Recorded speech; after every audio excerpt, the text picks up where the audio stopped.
Hey everybody, happy weekend. It's time to start delving into 3-finger chords.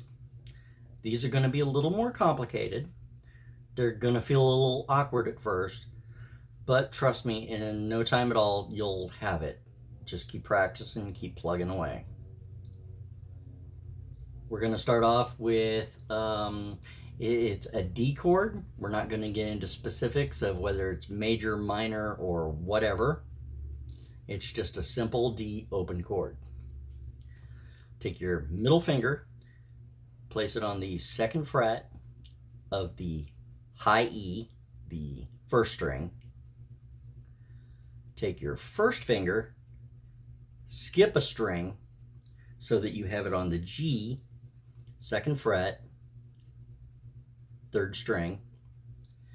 Then take your ring finger, and here's where it feels a little awkward at first. Place it on the string in between those, which is your B string, your 2nd string, on the 3rd fret. It kind of creates this triangular pattern. And when you play it, you want to go from, you want to avoid this string as much as possible, the low E, and just play those 5 strings there. When you have your placement right, it'll ring out loud and clear. You won't hear any issues with it.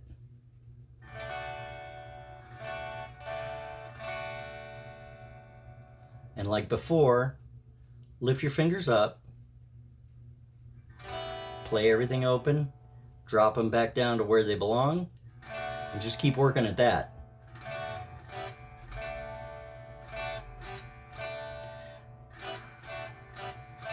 Until you're comfortable with placing your fingers where they are.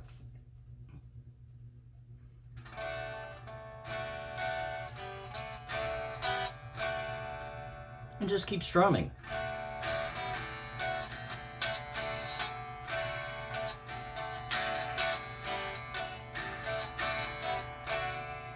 Get used to how that feels.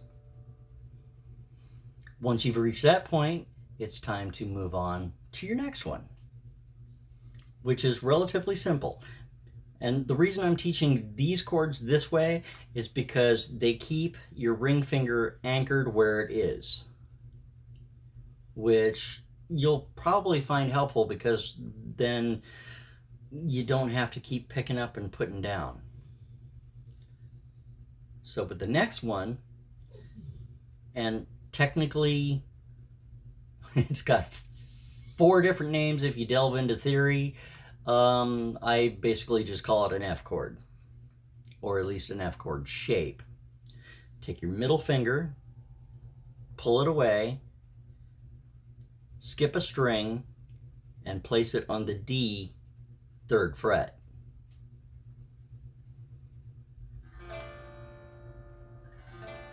See how rich and moody that one sounds?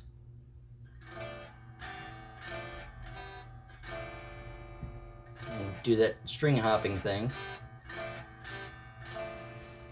until you get that under your fingers and the muscle memory starts to develop. Now, see how this plays with the D.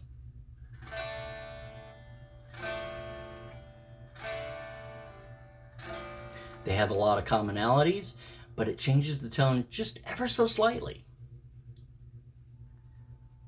Once you've got that down, take your 1st and your middle finger and bring them up 1 set of strings. So that the 1st is on the D string, the middle is on the A string, leaving this one anchored.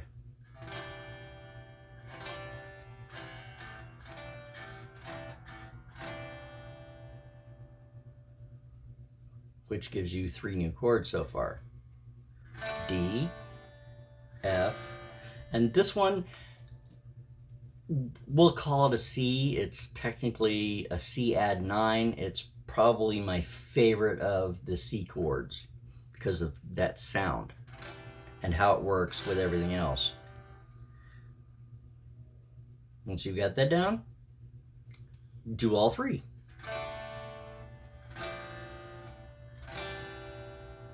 See how things change? Kind of tasty, isn't it?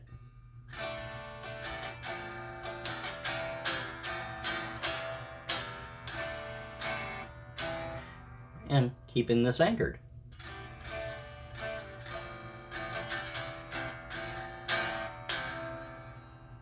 And then finally, move it up one more set of strings so that your middle finger is on the thick E and your first finger is on the A.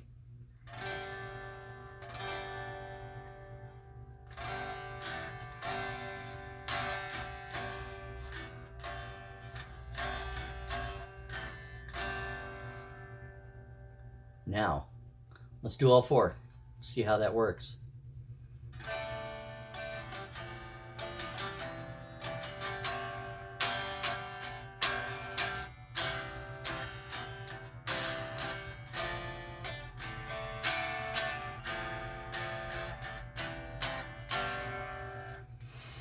Now with those four open chords, you can play just about anything rhythmically that anyone has ever played, because those four chords are in a ton of songs. Most of them you probably know at this point. And with that, keep practicing 5 minutes a day. Do it for you. I'll see you next week.